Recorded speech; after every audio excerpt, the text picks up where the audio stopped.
so KRN is another degree of freedom.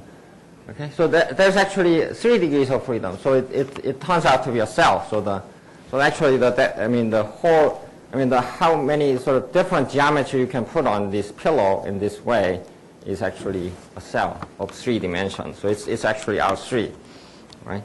So so this is very mysterious, but everything is actually turns out that to study 2 orbifold geometry is sort of like this, right? So this is the basic idea of how to study these things. So it's related to making sort of this kind of milk pack. So so we can start by studying these sort of discrete groups. So discrete group is just the group with the discrete topology, and so it's usually you want to study some finite generate subgroup of a Lie group. So basically people are stuck with the Lie group in most of times because that's most natural ones. And so we also have notions of group action. So that means that every element here will go as a diffeomorphism of X. So if you fix some manifold X and gamma, this sort of object will give you this kind of action. So so there are many notions related to group action. So it's effective and free action. So effective means that the only element that goes identity at X is the identity, and free means that there is no fixed point. And so discrete means that so it's going to be discrete in the group of homeomorphisms of X with the compact open topology, right? So but I didn't really say this, but maybe I should. Right. So so that sort of thing will give you this. So homomorphism. So this is actually more or less equivalent to this. So you get a homomorphism between these. So discrete means that the image here is going to be discrete in some kind of topology. So so the discrete orbits means that so orbit points meeting with some point u is finite. Right, so the orbit points means that you take some gamma and then you fix some point x in this space and you look at this set. So so it just means that every point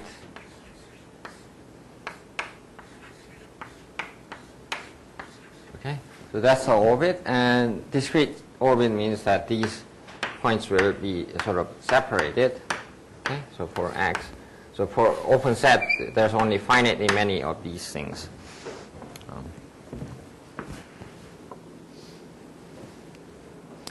So the wandering means that these, you can take for any point these some neighborhoods so that they will return back only finitely many times. Okay, so it could get very strange shape, but only meets finitely many times here.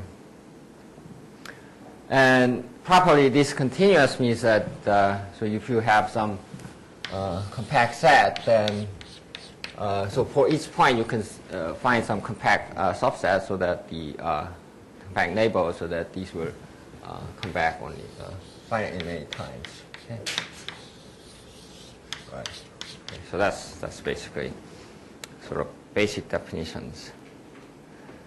So, so assuming the X is manifold, and this is exercise in Thurston's book that you have a discrete action is weaker than the discrete orbit and wandering action, and properly discontinuous is the strongest action relation here. So that's really just an exercise in definitions. And so if you have a wandering and free action, so that means that so for each point there is no element which sends it to itself, so it fixes it, and then you get a manifold quotient, but it could be non-Hausdorff. And if you have a properly discontinuous and free action, then it's going to be a manifold. And so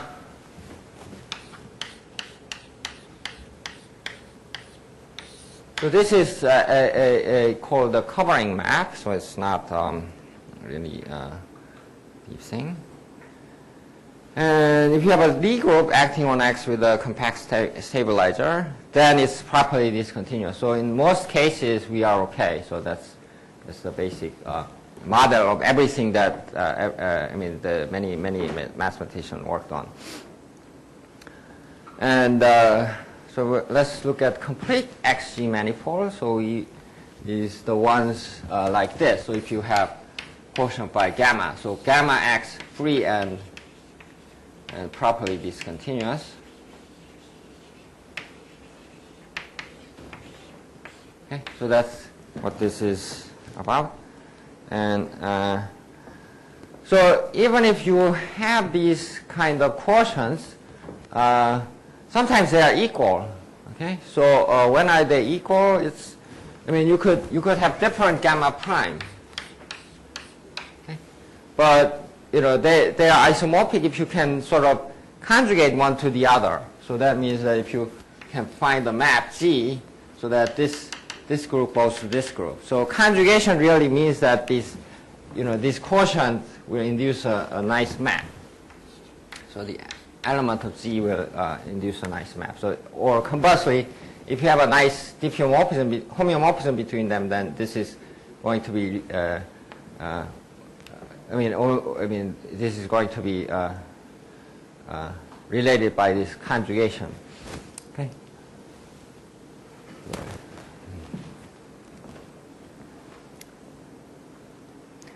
So if you have a mostly simply connected case, that's what we are usually working on.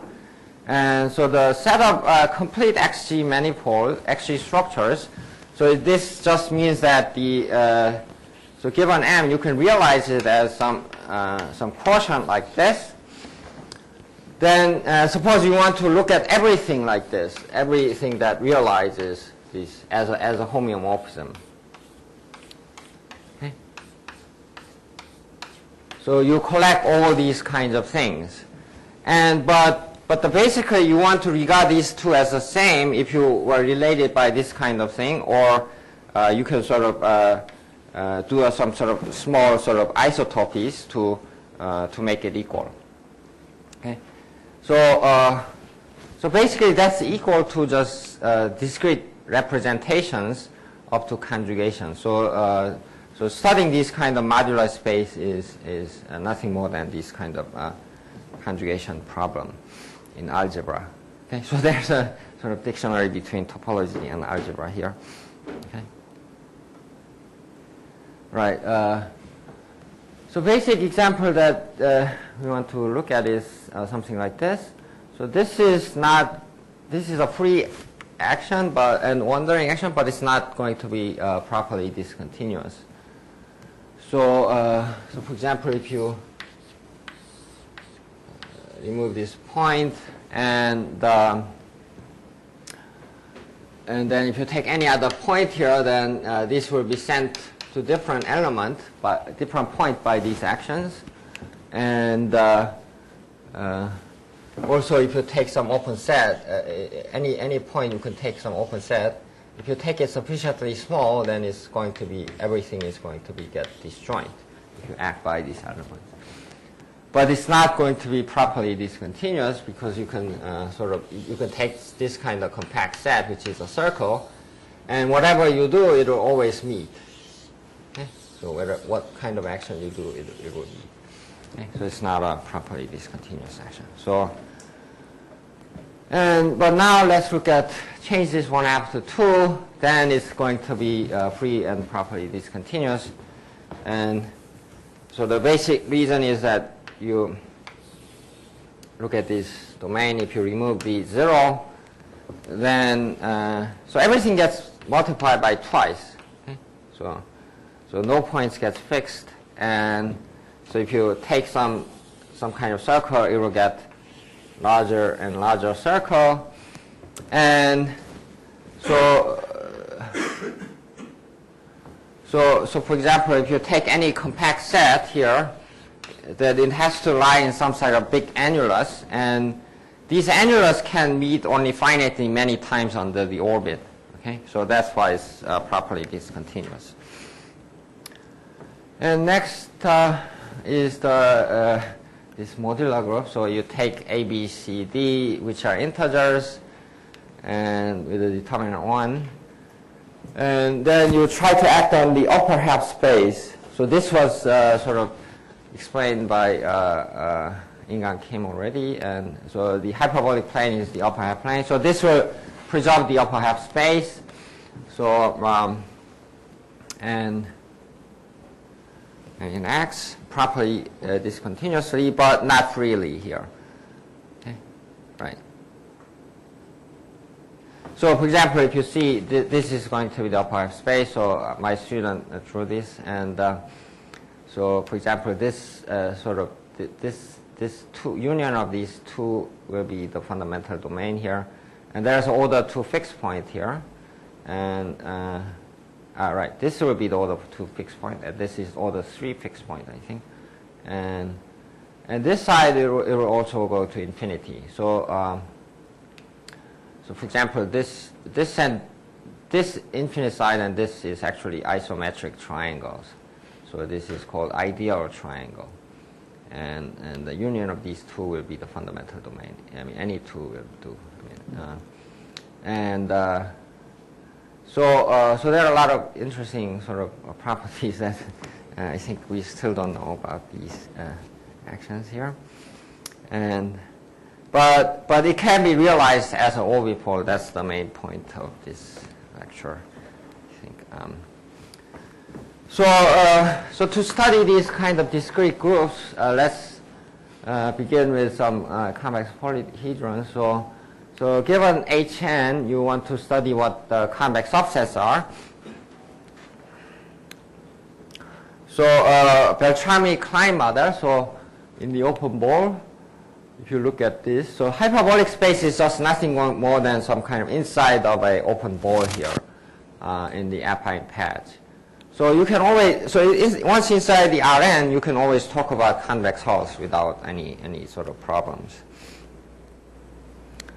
So these are facts about convex sets. So if you have a dimension is the least integer that C is contained in the unique sort of totally geodesic subspace in Hn. So it is really a sort of Rn subspace, and so nothing is really strange here, and the interior is going to be defined as a relative with respect to relative topology of these sort of M planes, and the closure is still going to be convex and sort of things like this, and these convex sets are going to be contractible domains of dimension equal to that of these M planes and so on. So these are very sort of usual thing if you know this kind of higher dimensional Euclidean geometry, and so that's why hyperbolic space is kind of useful, I think, and easy to understand because from the intuitive point of view. So let's take some kind of convex hull of n+1 points in Hn. So these are in a sort of generalized position. Then it's called the compact simplex. Right. So if you take sort of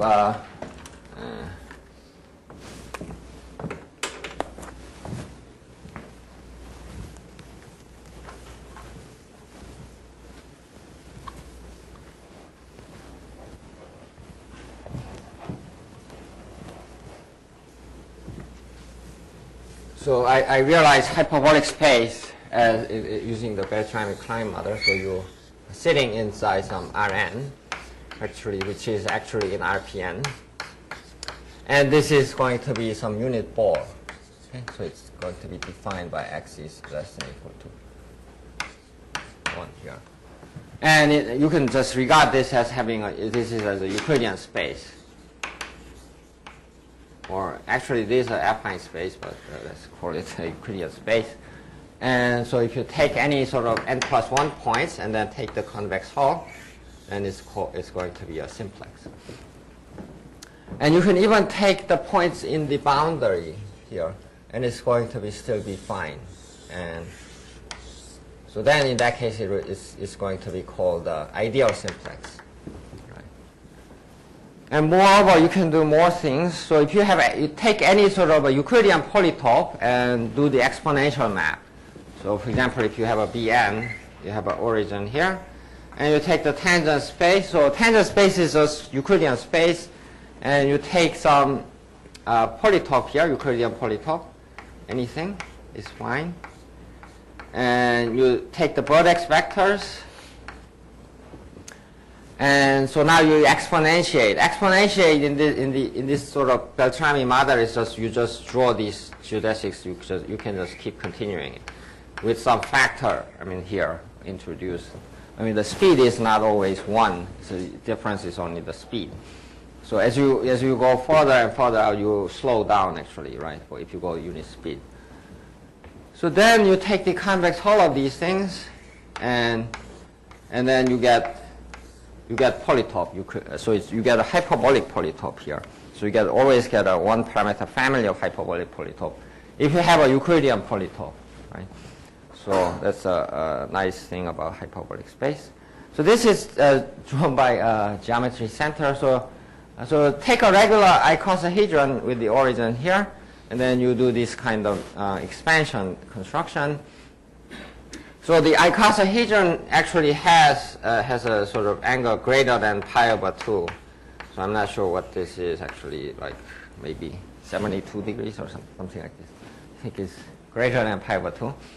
And you can keep continuing to expand these things, and at some point it will reach pi/2, right? So everything here is actually perpendicular. So you get some sort of perpendicular icosahedron for these sides.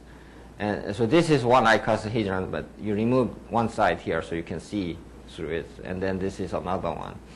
And so you remove this side to see this. So I mean, this picture really occurs for different reasons, but we're using it here for this kind of reason. So, right. So if you have a discrete group action that you want to study what's called the fundamental domain. So that's how you get orbifolds actually. So if you have a group acting on X and the fundamental domain is some open domain, so it has a non-empty interior and is connected. So and if you act by these elements, so these will all become disjoint sets and their closures cover X. So that's the basic reason, fundamental domain thing. So there could be many.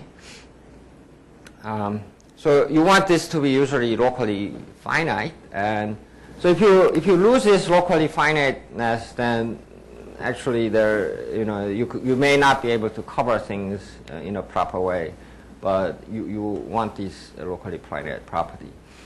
So the first example is actually Dirichlet domain. So you take some X. So X is some kind of geometry, but you can think of it as a Euclidean space or hyperbolic space. That's fine. And this is just going to be intersections of some half spaces.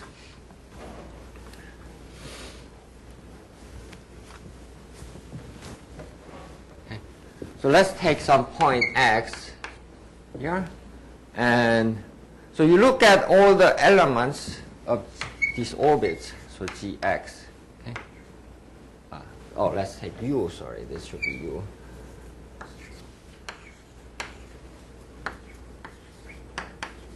And you look at X, which is closer to U than these orbits. So for example, let's take this point X, and this is closer to U than this one, and closer to this one than to U than this one, and closer to U than this one. So you take all these things. So for each G, actually, you can find a bisector, which means that some kind of half space where these distances are equal here between this orbit and this original U. Okay? So that's not bisector here. So maybe bisector should be like this. Yeah? So it's the same distance between this point and this point. So you only take the side closer to U. Okay? And what you do is you take these intersections for each G. Okay? So you get some kind of a convex set actually. Okay. So that's the Dirichlet domain. Okay. So it's called Dirichlet fundamental polyhedron. Of course, you have to verify these are polyhedron. Right. So rectangle. So the first example of this is actually going to be some regular octahedron of genus 2 surface with the Dirichlet point U as the origin. Okay. Right. So let's go over tessellation again. So tessellation is just a locally finite collection of polyhedra, so with a mutually disjoint interiors, and so convex polyhedrons provide examples of exact tessellations,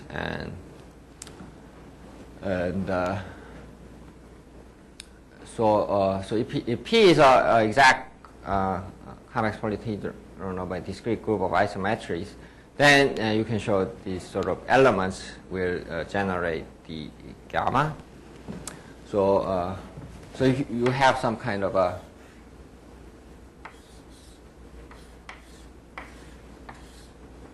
polytope here, and the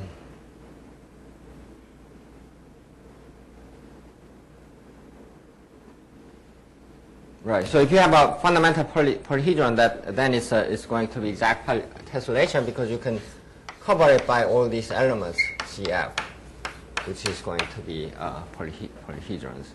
And this gamma, you can see that everything is going to be really generated by.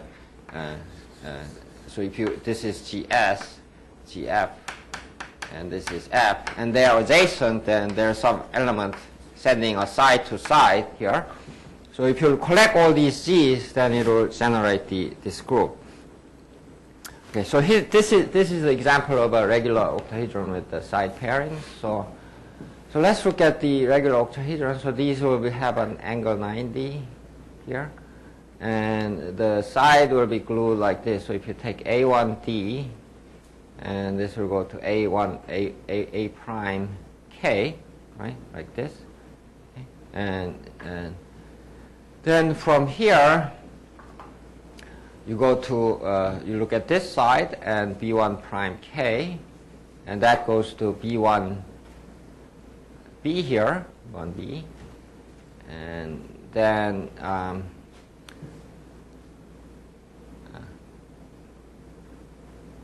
right. So you go to B1B, and then I go to this side, A prime 1B, with this, and then I go to A1C again.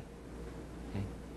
And then I keep doing this until I get some sort of cycle, right? So I get from A1C, I go to side 1, B1C here, and then again go to B1 prime H here now, and then B1 prime H to A2G here, A2H here, and then I go to A prime H, A2 prime H, and then E here, and then B2 prime E, and then I go to B2 F, right, glue by this isometry to here, and then from A2 prime F, I get to A2 G this side, and then finally I go to right, B2G here, and then B2 prime D here. So I finally come back to A1D here. Okay, so this has length 16, and right. So if you look at how these things are glued together, then you see that has to, if you compose all these isometry, that has to become identity map, right? So that will be a relation. So everything sending this side to side will be the generators, and if you come back by doing this identification, that will be the relation in this case. So that's the basic idea of the Poincare fundamental polyhedron theorem. So you take some fundamental domain P, which is probably a polytope, and then you take these GS's, like this for this side S, you will call this GS. For example, if you have some element that in the intersection, then you can see this is this. You call this element GS for this side. So, so if you look at S prime, which is the inverse image of this S, okay, so that's also going to be a side of P. Okay, so so actually, if you do GS prime, then this is going to be GS inverse because GS prime is the one sending it to here, this side to this. Okay, so that's why it's going to be inverse.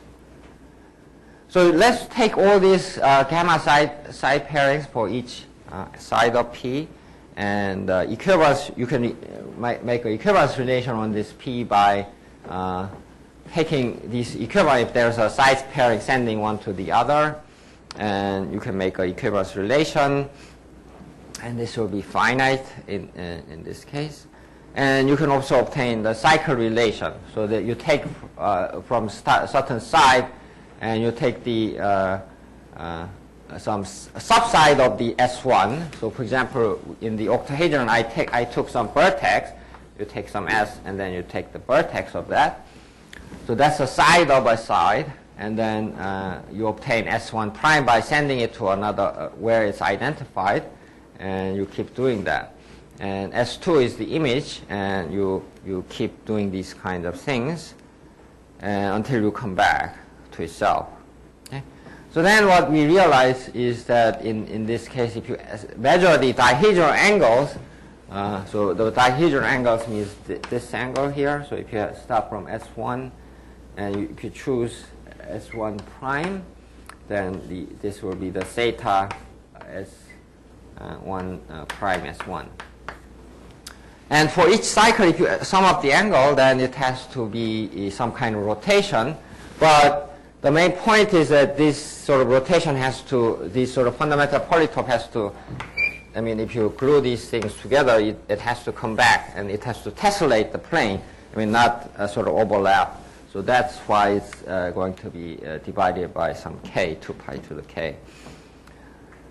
So then it's going to have an order k fixed point. And so, so in the octahedron case, these k's are going to be 1 because they are going to be fitted well together. And so the quotient will be genus 2 surface. So the period is the number of a given side coming in codimension 2. For example, in this kind of point here, so the k will denote the period.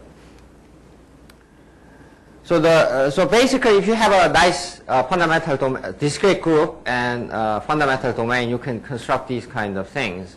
And basically, the converse is that the Poincare fundamental polytope theorem is the converse. So so if you start with some polytope, a polyhedron, and then these sort of side pairing isometries satisfying some relations, then the P is going to be the fundamental domain of the discrete group generated by the side pairing isometry. So you know the presentation, and you can get the group once you have the polytope. So that's the basic idea here. So when k is all equal to 1, then the identification is going to be manifold, and otherwise, actually, you're going to obtain orbifolds here. All right. So the result is always going to be complete. So for example, the first example that I did was that, so I started with some discrete group generated by order 2 transformations, and I took the fundamental polytope in this case, right? And I glue these things together, and right. So this is exactly what I did. I took the fundamental domain and I glue these things with the isometries, and this is how you get these orbifolds here. Right. So for example, if you go here, you can see a lot of these kind of constructions. Right. So among these, the simplest one you can think of is a discrete deflection group. So it's so you take some kind of convex polyhedron, and then you reflect on the side of the polyhedron. So when you can do these kind of constructions for this geometry, and the dihedral angle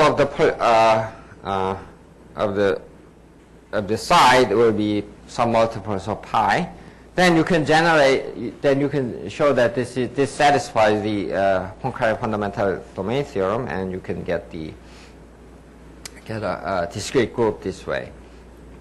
So the reflection group will have.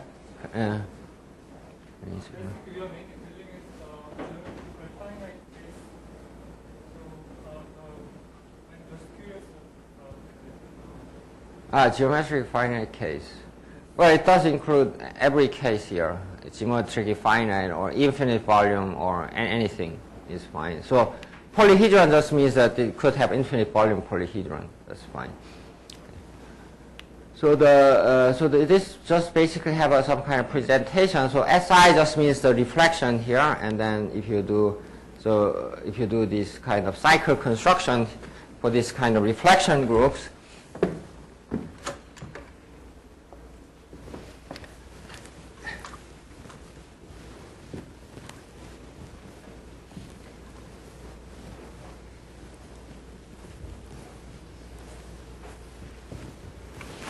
right. So these are pi over some n for each what this is, and then if you do the reflection type of things, then the basically that if you do reflection, then the cycle relation will be sort of turning around each vertex. So this Kij will be actually going to be these numbers here. So if I have Si and Sj, then this here Kij will be n, right? So the order of the transformation that. Okay. So that gives you some examples of Coxeter groups, and so for example, if you have icosahedron with all the angles pi over 2, then it's going to be a fundamental domain of the hyperbolic reflection group. So here every angle is pi over 2. So if I do Si, Sj, reflect on here, and then reflect, then it's always going to come back here. So Kij is going to be always going to be 2 here. Right. So another nice example is a triangle group. So if you have a triangle with angle submultiples of pi, and so we can divide it into 3 cases where these, if you add this, is being larger than 0 or equal to 0 or less than 0, and so you can find some integers for 1. So for example, if you have a greater than 0 case, it will be 2 to C and 2, 3, 3, 2, 4, 3, and so on like this. And they correspond to dihedral groups of order 4C, or a tetrahedral group, or octahedral group, and icosahedral group. So these will act on sphere. So X will be S2 in this case, and the group will be in the isometry group of S2. So if you draw triangles like 2 to C, then this will be 90 degrees. So this corresponds to 2, and then this will be pi over C for some integer here. So then if you do this kind of construction of a reflection group, then you see that so this basically preserves some great circle here with a fixed point in the opposite side, and the circle, the sphere will be divided into some number of equal triangles. So these are also identical sort of things.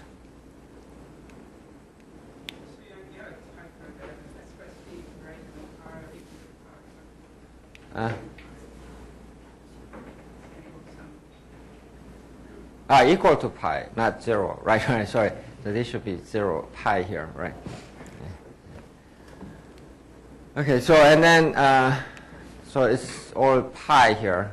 And less than pi case, so in zero case, you get some kind of Euclidean space. So you have to take the Euclidean space, and these will be realized as a Euclidean triangle. So for example here, so if you take the 3, 3, 3, so this is 60-degree right equilateral triangles. And if you do the reflection group, then that will be some sort of very commonly known sort of a wallpaper group here.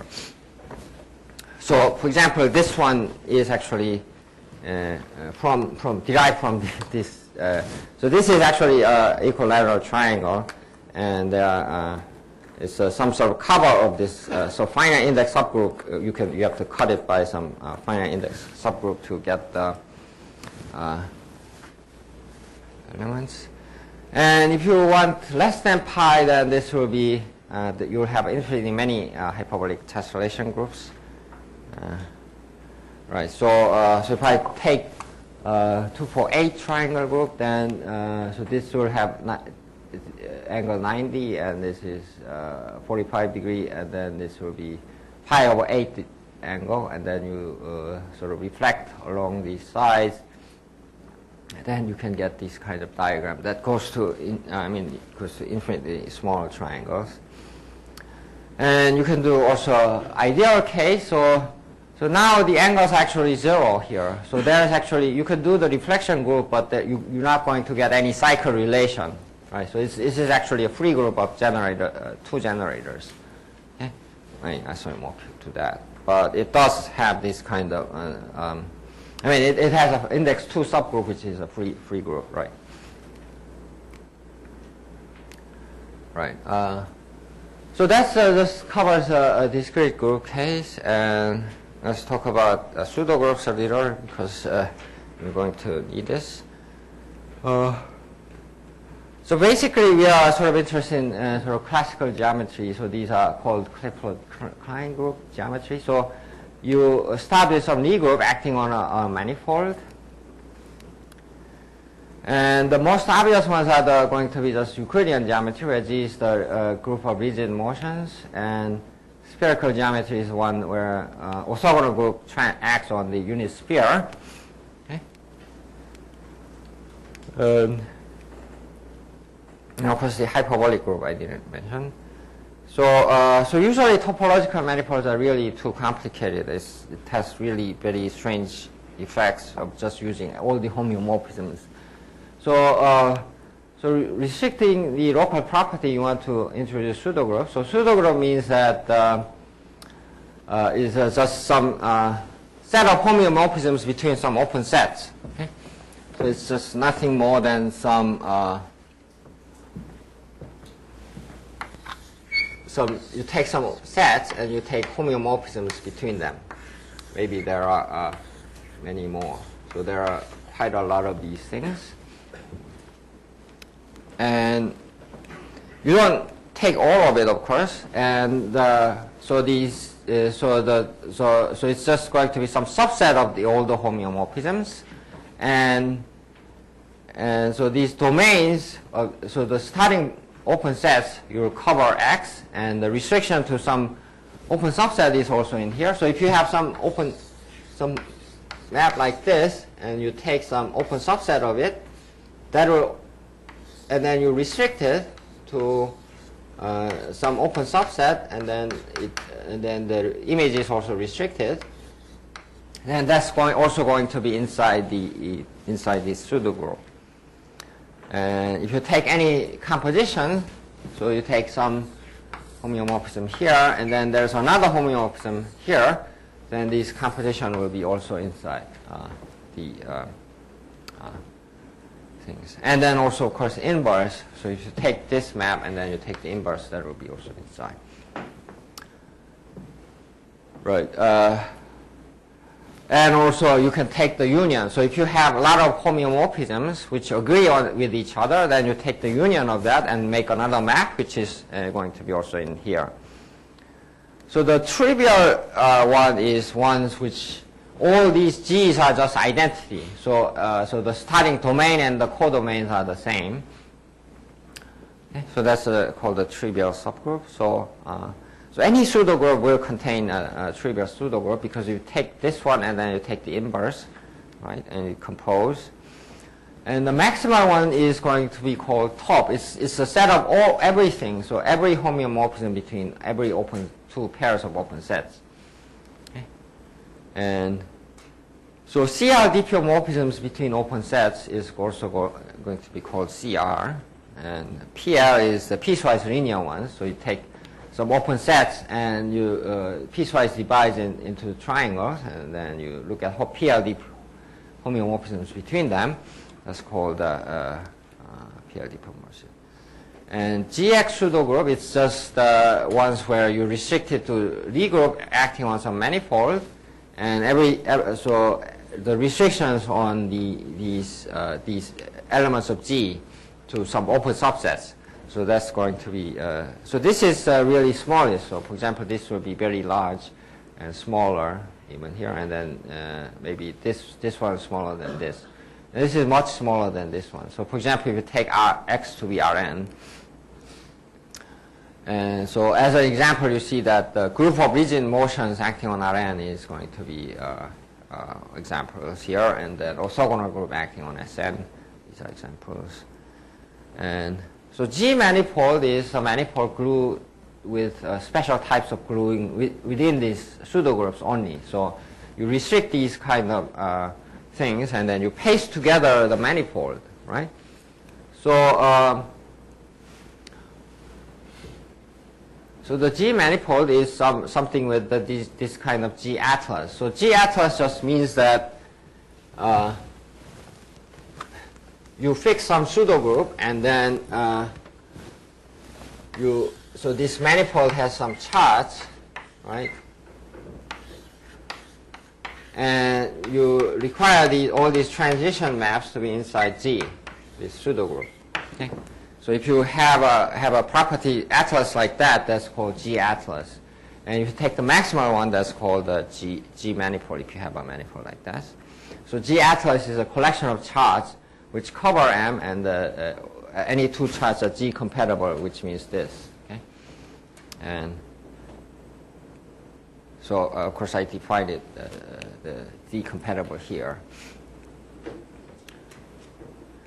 So usually you want to choose locally finite ones like this on the manifold, so you don't have to overlap too much. So you have to. So basically you can think of these as pieces inside X, and then you glue by G element these pseudogroup elements here. Right. And you could define G map as the ones where so if you have two G manifolds here, so you take one and then some map between them. Then you call this a G map if you can find some charts for each points mapping to each other, so that this, and then if you compose these things like P inverse phi, then these are supposed to be a G map, right? So this kind of restrictions, right? So Rn is a G manifold if G is a pseudogroup in Rn, and any pseudogroup, and if you have any homeomorphism between them, then then N has a G structure. So this one has a G structure, then M will have an induced one. Okay, so this is a very useful way to construct G manifold sometimes, right? And if you have a discrete group of G homeomorphism acting on M properly and fully, then this will have a G structure, and the charts will be the lifted charts of the open set. So, for example, Tn will have a CR structure and PR structure because Rn has, and then these translations, of course, are these PR maps and CR maps, right? So, right. So given Gx, then the Gx manifold is a G manifold where this is the Lie group restricted pseudogroup here. So that's just definition. And so, for example, in this definition, Euclidean space will just be this kind of manifold, where G is the isometry group, and Rn is this. So the spherical manifold is going to be this manifold. Right. So now we want to go to definition of orbifold. So is there a good way to express this kind of quotient spaces when you have a free action? So this should be, we should do this locally. So the pillow, so remember the pillow construction. So we just have to do some sort of gluing here. So the orbifold structure is slightly more general than actually this sort of quotient spaces, but nevertheless we want to define orbifold structures. So the definition is really this. So if you have some Hausdorff and second count of a topological space, and so you take some open set and you act by some finite group smoothly on it, then the G invariant map for open subset of X is going to be just the homeomorphism like this. So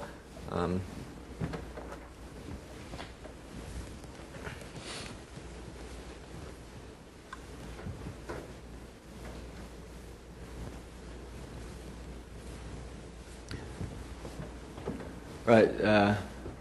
So you take some X compact manifold, and then there's some Rn with n fixed, and so you have some open set here where there's some finite group acting on it, preserving smoothly on it.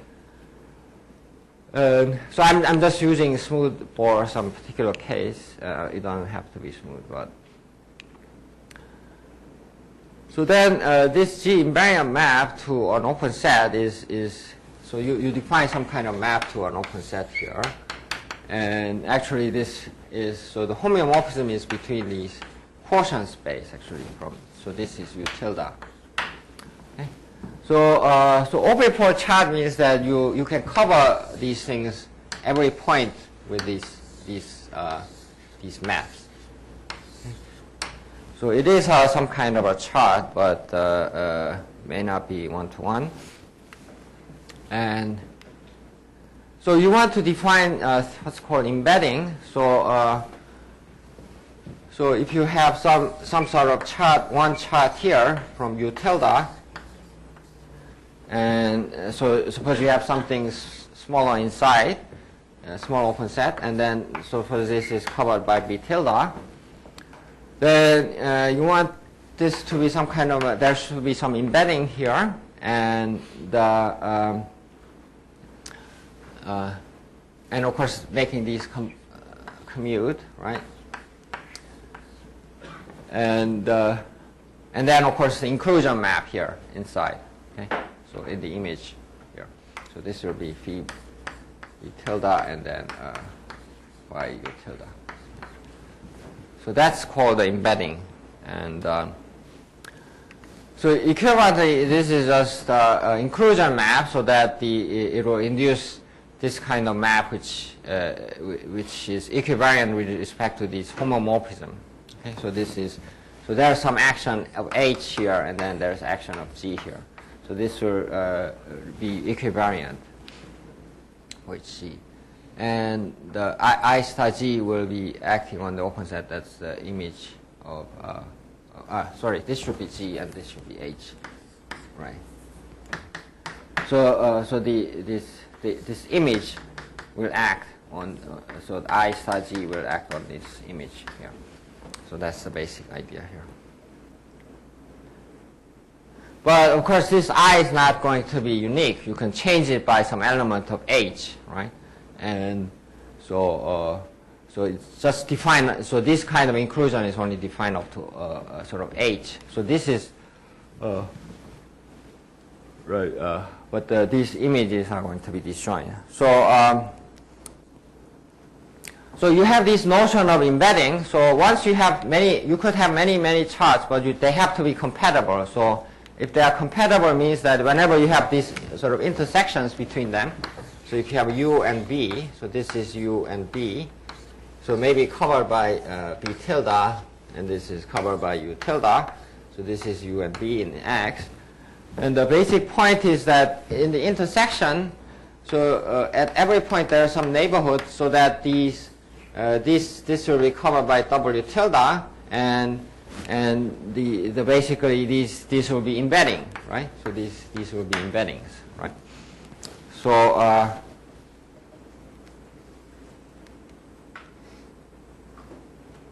right. So this is the compatibility condition. So you take any point, you can find such neighborhoods. Okay. So once you can cover it by this kind of object, then this has an orbifold structure. That's the basic definition of orbifold structure here. And of course, you want to choose something which is maximal, but sometimes that doesn't exist. So you just have to be satisfied this sort of compatibility condition.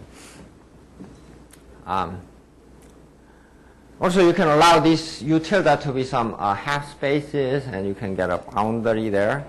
And so G acts freely on some open subset. So these finite groups will always act freely on some open subsets of X. So if you have a orbifold atlas, means just the compatible charts here, and so two orbifold atlas are compatible if the one atlas is compatible with the charts in the other atlases, and so atlases were going to form a partially open set, and so it's going to have a maximal element here. So so orbifold is this space with the maximal orbifold atlas. And the important point is that you can take this, so there are some atlas which is going to be linear. So so where you can sort of relate this U tilde to be in Rn and this G to be in On. You can sometimes do this for every chart inside some fixed atlas. So that's called the atlas of linear charts, and that's really nice theory with it. And so if you can act, so G if it acts freely on this U tilde, that sometimes happens, then you can sort of drop it, and then you can make it, you could take a smaller subset with a trivial group here. And so the map is smooth if for each point there's a chart which is sending it so that this goes to a smooth map, right? So the lift actually is smooth. So if you have some map between two orbifolds, F, and it has orbifold structure, so the smoothness means that so for each X you can find some chart here. And in the image, you can also find another chart, so that for this this atlas itself, there is some kind of lift, which is smooth. So that's what is when it's called a smooth map. So the two orbifold is going to be diffeomorphic if there's a smooth orbifold map that has an inverse orbifold map. Right, and so also given X, you can define a local group by taking some chart and finding the fixed stabilizer of that point. So given some point X here in the orbifold, you want to define what the local group is. So you want to find some chart first, and then you look at Y tilde, which is in the image of this X. And you look at the fixed point of this under this group, so you tilde C. Okay. And so that will define the local group. So so it doesn't really depend on which Y you choose. It's always going to be conjugate. So it's only defined up to conjugation, but remember all these charts are actually just defined up to isomorphism, so it doesn't really matter what. So it's going to be some kind of abstract group. GX is going to be. So GX is defined as these GYs up to conjugation, actually. Right. So the singular sets are the ones where this is not trivial. So sometimes it's just trivial, so that's no problem then. And so the singular set, if you look at it, then it's going to be where this, so some gx is going to be constant. So the constant means that, so whenever you have some nearby points, you can sort of see that these g and x, so the inverse image, gg and gy, if they are nearby, they are actually the same. Okay? So then that means it's constant. So then that's going to be a relatively closed submanifold. So you can see that this set is a suborbifold. So a suborbifold is an orbifold given by some as an embedded subset. So it's a sort of a sort of subtle definition actually, and it's kind of strange in the literature, this sort of definition of suborbifold. And right, so if you have an orbifold X, and so suppose you have some sort of subset Y, and so how do I define a suborbifold, right? So this suborbifold has their own, so this, suppose this has some kind of orbifold structure itself, Y has, and X has another orbifold structure. So how do you tell it's a suborbifold? So the basic idea is that if you take some open neighborhood of Y, and you look at the orbifold chart, so which is called say B tilde G, here, and phi mapping to here. Then so you do it for X. So this is a chart for X in this point, which is inside Y, and so this should be Y. And basically this chart of the suborbifold has to be the restriction of this group. So so restriction means that the image of the restriction homomorphism, and this P has to be the inverse image here. Okay, so the inverse image in the P. P has to be some closed submanifold in B tilde. So this has to be in here. So this will provide the atlas for this orbifold. So in that case, it's going to be called the suborbifold. So sometimes you can use the immersion property, but this one you can use. I mean, if you use this property, then you can do sort of geometric constructions. So in two orbifold case, there are only 3 types of singularity. So these are silver points, or the isolated count points, or isolated corner reflector points. And so the mirror points means that there is some G2 acting as a reflection. So so there's this point X, and this atlas is actually covered by some open set in R2, and G2 acts on it. So as a reflection on the y-axis, here is written as x-axis, right? So this should be G2 acting on here. And the cone point is when you have a cyclic group acting by rotation here. So that's 3 cone points. And corner reflector is when you have a dihedral group action. So you have some lines meeting at pi over n, and you generate these groups, right? So then, so the group is isomorphic to Dn. So then it's called a corner reflector point. And so for R2, these are all these you can regard it as isometries of some under some corner charts. And so these will be the only type of singularities in the Euclidean space, right? For 3 orbifold, there could be so other singularities like 2 mirror points. So mirror points will be some sort of reflection on the subspace, subdimension 1, and or singularities like 1-dimensional open arc, which is Cn. Okay. So this has a cyclic group of order n as a local group, and and maybe 3 of them meeting together. So these kind of one-dimensional singularities with some order PQR, where the PQR are these orders. So the basic reason why only these occurs is that if you look at from here at this point, then you can think of these as so these can be given a Riemannian structure. So you can think of these as a subgroup of O2, and in O2 you can classify these groups and with these orders, and that's the only ones which correspond to discrete groups here.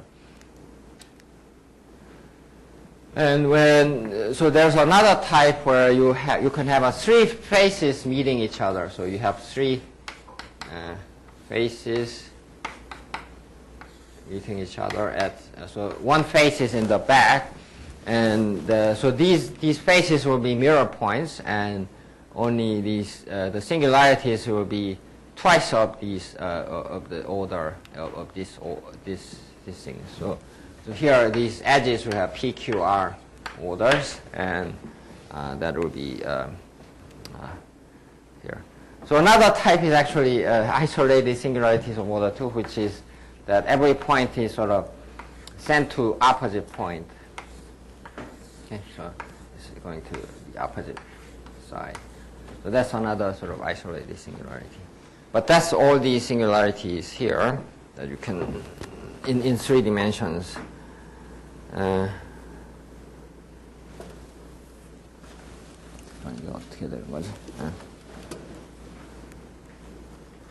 So for example, if you want to see the 3 orbifold, then some examples here, then so it occurs in hyperbolic arithmetical case.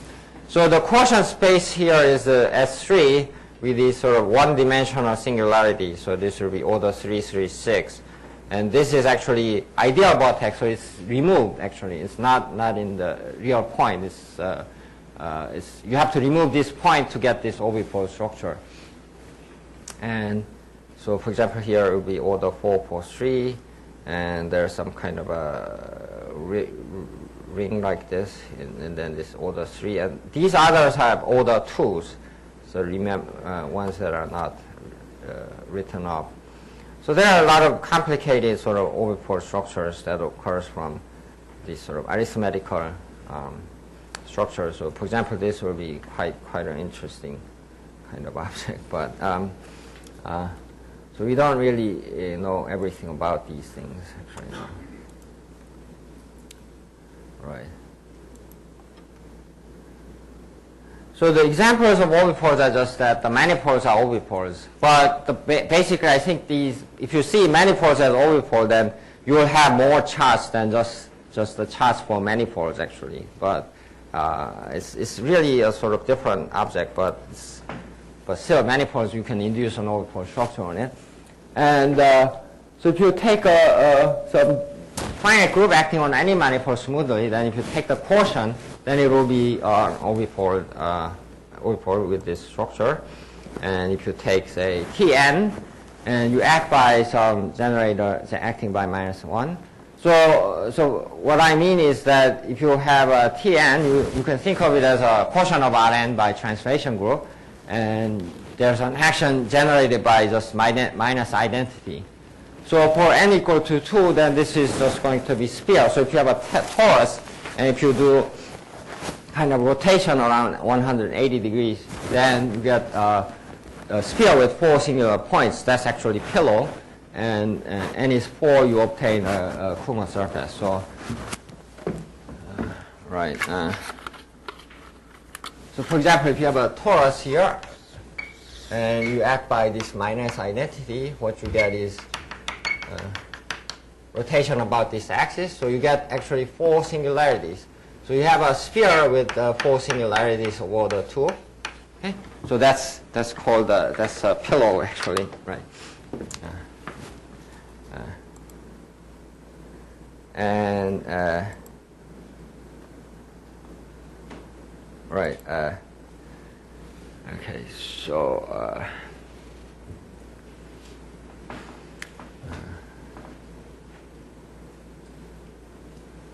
그래. So I'll stop here and then maybe after lunch next time I can continue from this place. 네. 그럼 여기서 저 끝내기로.